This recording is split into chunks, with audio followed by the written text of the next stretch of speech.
Thank you. Yeah. Good evening, everyone. Welcome to this particular live webinar on thermic fluid heaters. Here, basically, we are talking about why we are having this particular webinar. Okay, now if you really look at it, the entire webinar has been designed from the perspective that in the recent past there has been lockdown. So you would have shut the system haphazardly when you are shutting it in some of the cases, and quite possible that when you want to restart it, there could be some hindrances. There could be component failures. There could be some bottleneck, which can be irritant and create anxiety among the people who are trying to start it. Now, actually, if you look at this particular startup, people might feel that you do the cold startup many times in a year. What is so different about that particular cold startup in this scenario?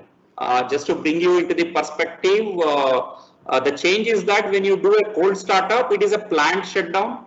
So you are going to do a lot of maintenance activities, and then you are going to start the plant. So everything is in a sequence, which is ideal in nature.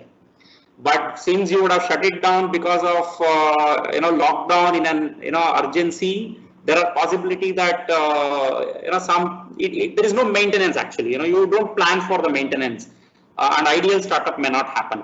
So when there is no planning of the maintenance, what are the minimum things that we need to be taking care about, and how do we approach this particular scenario is what I'm going to talk about it. I am basically concentrating on thermic fluid heater in this particular webinar. We had one on the boiler earlier. Hope that was very helpful to you all. In this thermic fluid heater, I'm also going to talk about two systems, oil fired and solid fuel. In case you are having a process which is hooked up with both the system, and you have started with one system and want to change over into the other, what are the care that you got to be taking care? And to ensure a smooth operation, what are the critical points? We will touch upon that. Just to think about thermic fluid heater, it is in today's scenario, thermic fluid heater is no more a single system. It is a heater house. So in heater house, you come across a lot of subsystems. Like if it is a solid fuel one, you will have fuel and ash handling, and of course any of the equipment will have electrical control systems. It is no more one single panel. There may be multiple, electrical control panels.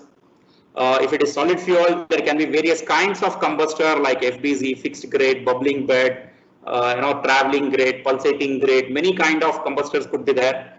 Pressure part, of course, where the oil gets heated up and then the circulation happens.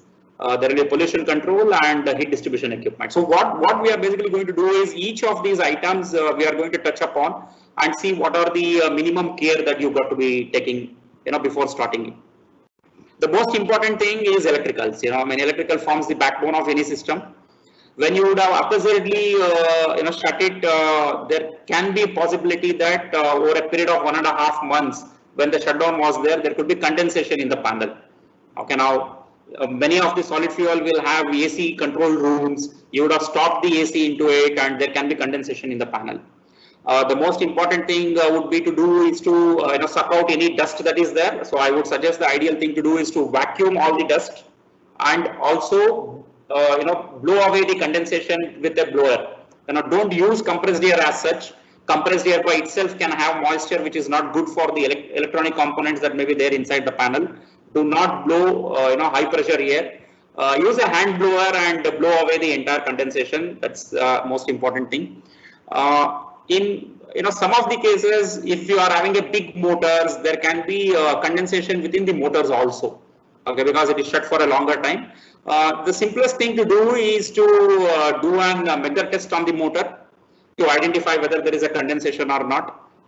You don't have to really remove all the terminals and do the Megger test. All that is simply required is to test between the phase and the earth. Okay, and if at all the resistance is fine, it is fine. Otherwise, you will come to know that there is condensation.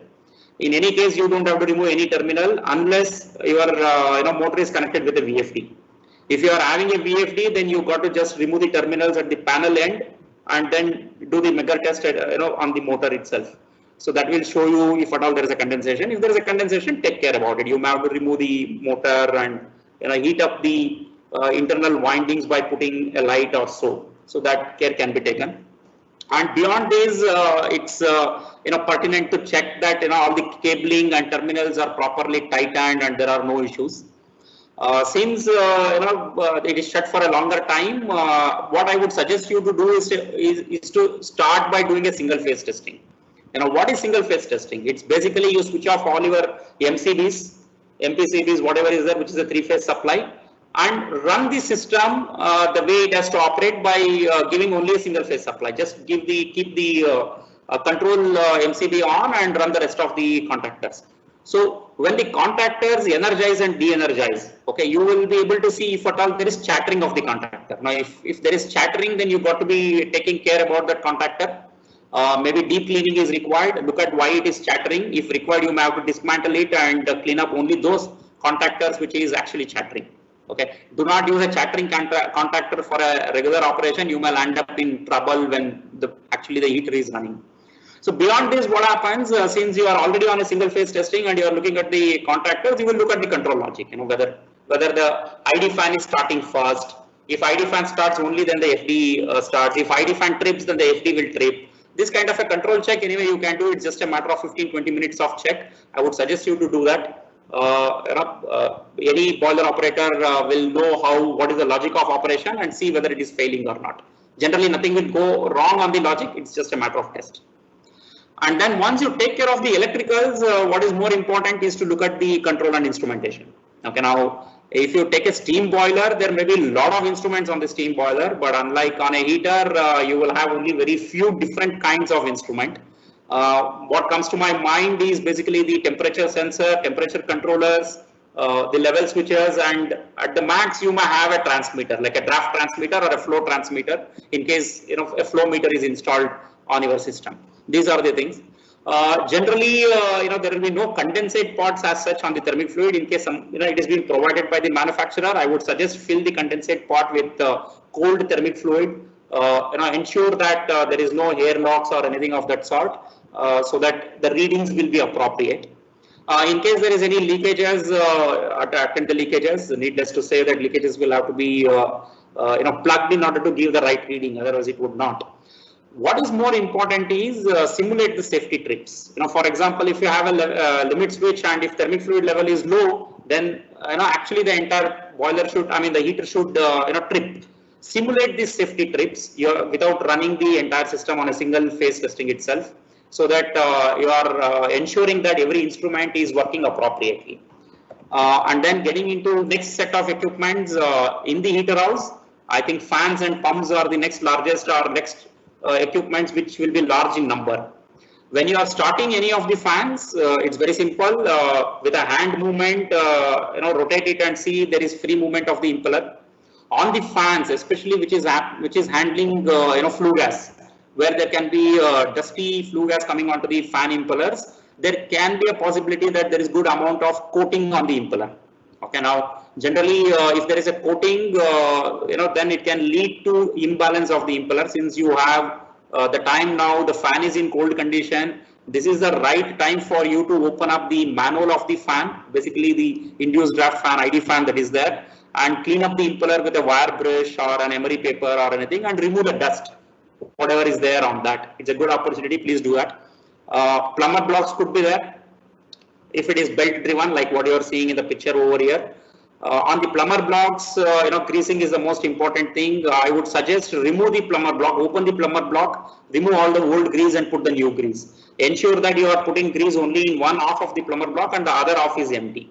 Okay, now other half will have to be empty because that is the place where the grease will rotate and it will dissipate the heat. If you fill on both the sides, then the heat dissipation will not happen and the bearing can fail. Okay, and look at the belt tension. You can have a manual check on the belt tension, and if you have a belt tension testing device, use it and check whether all the belts that is there on the fan is equally tightened. Look at the free damper movement. If the damper for the ID fan or FD fan or anything on the ducting, if it is not free, this is the right time for you to clean it up and ensure that it is free. That's on the fan part of it. And if you look at the pump, which is the most critical equipment in the thermic fluid system. Okay, what is important for the pump is to check whether there is an alignment. Why would an alignment go wrong? Certainly it wouldn't have gone wrong. It's only a matter of check. You got to do the check in the cold condition and also in the hot condition in order to ensure that there is nothing which has gone wrong. The moment you check if something is wrong, it will come to your notice and you can correct it. On the pipeline and the thermic fluid, the most important thing is to do the cleaning of the strainer. You will have a strainer at the suction of every pump. Whenever there is no circulation, there are chances that any dust that is there in the pipeline will come and get accumulated in the strainer. Open the strainer, look at the mesh, clean the mesh and put it back, and take a cold run. The moment you take a cold run, when there is an initial startup, okay, check for any excessive vibration or noise, and if at all there is any vibration on the pipeline, on the motor or anything, stop it and check why it is happening. Okay, that's very important. I would strongly suggest that whatever the pressure gauges that is there on the system, check for the zero error, check that it is showing the right reading, and if you feel that it is wrong or there is a doubt on that, I strongly suggest please go ahead and replace that pressure gauge, because when you are starting thermic fluid from the cold condition, there can be a fluctuation in the pressure, which is the indication of any air lock or deaeration process in place or anything like that. And you having a wrong pressure gauge can severely impact the decisions what you are going to take looking at the observations. So replace the pressure gauges if it is not showing the right reading. Coming back into the pressure part, I think it is the right time for you, before doing the cold startup, you've got to take up the cleaning on the flue gas side. Okay, now basically if it is a bigger system or anything, solid fuel kind of a system, you will not have any flanges on the thermic fluid. Generally it is welded. In case if there is flanges on the thermic fluid side, check whether there is any leakage. Even if there is no leakage, I would suggest the critical flanges, all the flanges, tighten it with a torque wrench if possible. If you have a torque wrench, tighten it with that. See, unlike steam boiler, it is very difficult to do hot bolting on thermic fluid system. It's very easy to do it on the steam boiler. You can raise the pressure, reduce the pressure, everything. But on a thermic fluid with huge quantity of thermic fluid circulating in the system, reducing the temperature becomes very, very hard. So if the time permits, you are having sufficient time, yes, the best thing to do is hot bolting. Rise the temperature of the thermic fluid to the operating level, drop it to less than 90 degrees centigrade or less than 100 degrees centigrade, and tighten all the bolts. Okay, now if you do that, that is the best thing to do. If you can't do it in the cold condition itself, use a torque wrench and tighten it. And especially when you are doing the ash cleaning, what I would suggest is give due care to the points what I am showing. Wherever there is a reversal of the flue gas, there can be heavy deposition. Okay, you would generally put a rod from the top and clean it, but at the bottom, somebody got to go inside the chamber and really look at that. And if you are having a single coil design like this, then the only opportunity is to open the manholes or the handholes given on the outside of the coil and clean that. These are all the areas where there can be maximum accumulation. Please have a look at that. And if you have chimney where multiple systems are connected, I would suggest open the chimney manhole and see if at all there is any ash that is accumulated at the bottom of the chimney. Remove it. When you are removing the ash from the bottom of the chimney, just have a look at any blockage near the duct connection. A visual check is good enough. In case you have any manholes or handholes over here, remove that and just observe for any deposition of ash in that area. Okay, so once you do that, I think it should be very safe for you to go ahead. Coming to the refractory, okay, generally on the refractory, you may find that there are certain slag. There may be loose deposition like what you are seeing over here. If there is a loose deposition, just remove it. Take care to see that you are not taking a mallet or you are not taking any hard object and hitting the refractory in order to remove the deposition. Okay, if it is a hard deposition at this point in time, I would not suggest you to touch that, because you will be starting your plant. Leave it like that and continue the operation, and take the work in a different time when you can plan the shutdown. Because trying to hit the refractory and removing the deposition, you may end up with damaging the refractory. Avoid getting into refractory repairs, because it can delay the entire process and it can be expensive.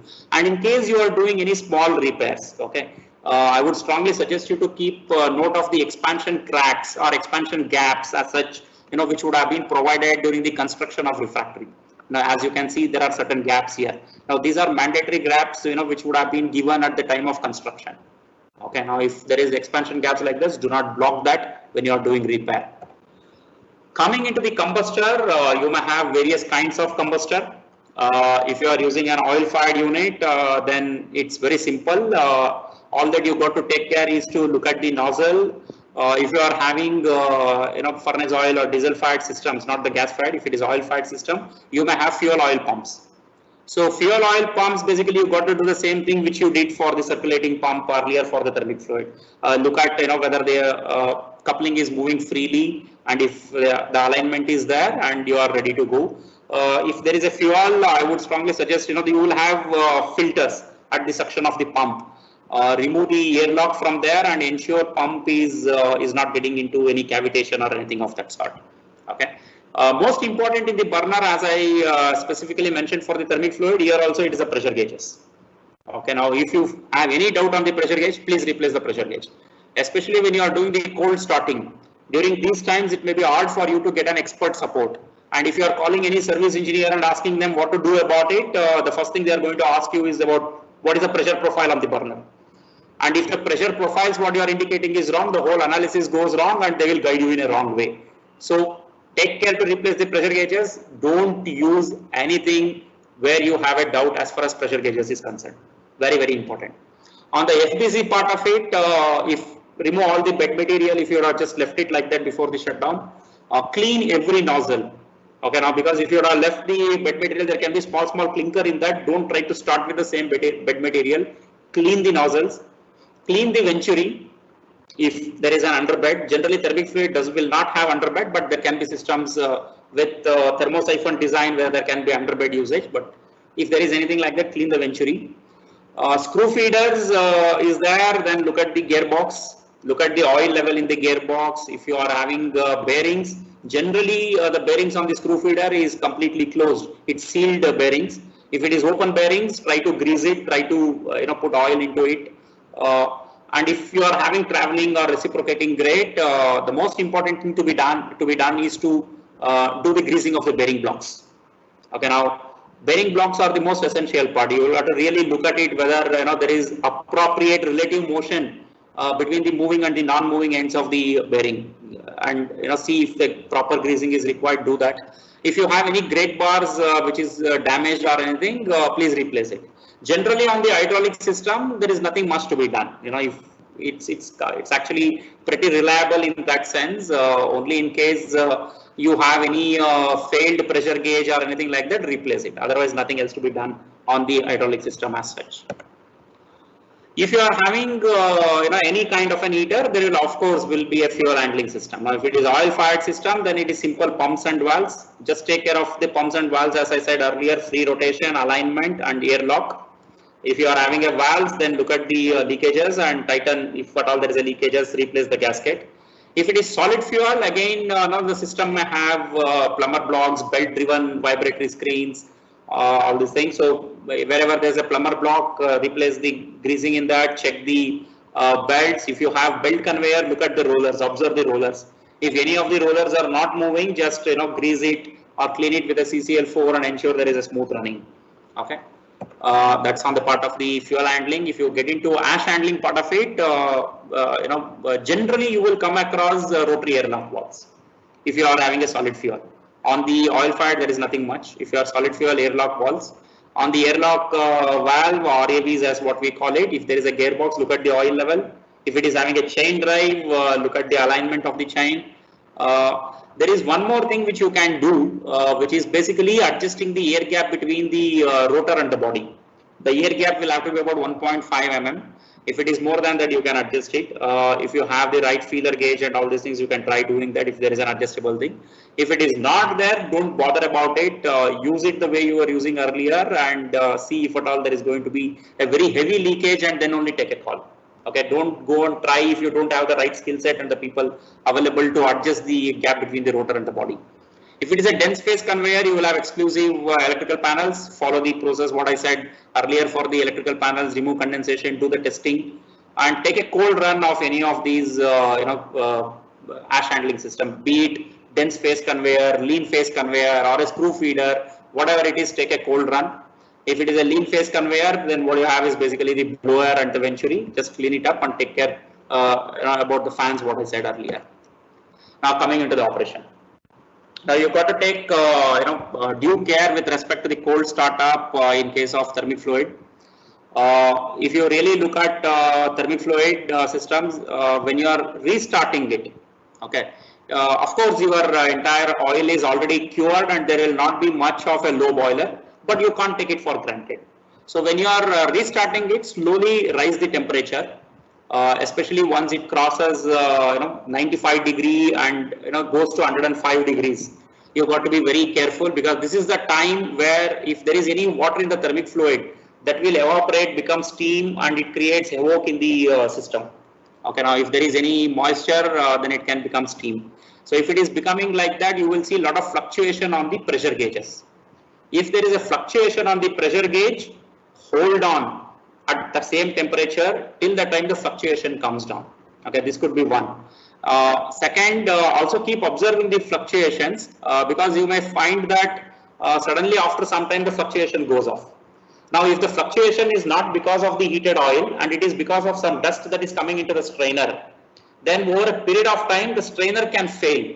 The mesh inside the strainer can fail, and it will automatically show that everything is fine, which is really dangerous. If that has happened, you will not come to know about it. Okay, so if it's very important to differentiate between the fluctuation that is happening because of the steam inside the pipeline and that is happening because of the strainer. If it is steam inside the pipeline, over a period of time it will come down. It will take longer time for it to stabilize. If it is because of the strainer, you will see a lot of fluctuation of the pump outlet. It will go for like from 1 kg to 5 kg, 2 kg to 6 kgs. That's the kind of fluctuation. When it is because of the steam, it can be a minor fluctuation. So observe that and take a decision.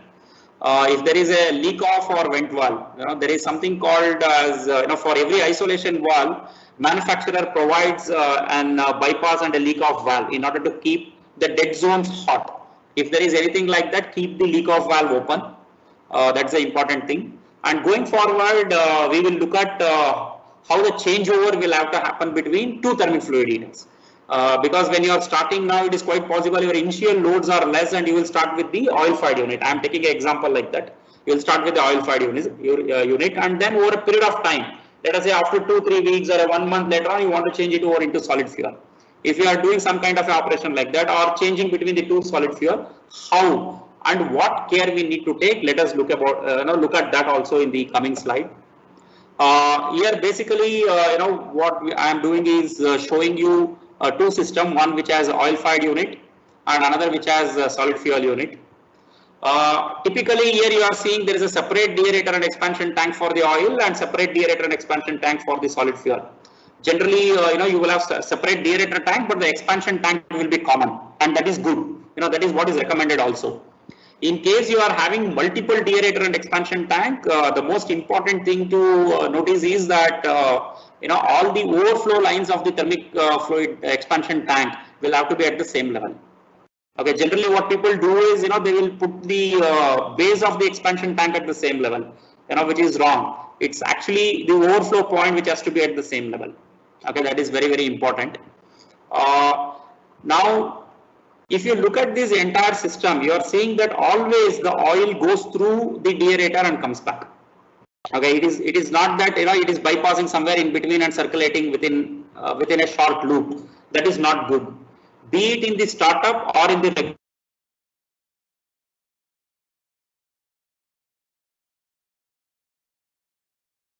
and be constantly, okay, it should never be a case that you are just circulating within a small loop. Put a bypass here and just circulate between this. It is not going to work out. Okay, keep this. So ideal thing, I am assuming that you would have just left the heater the way it was. The first thing to ensure is close the return valve. Sorry.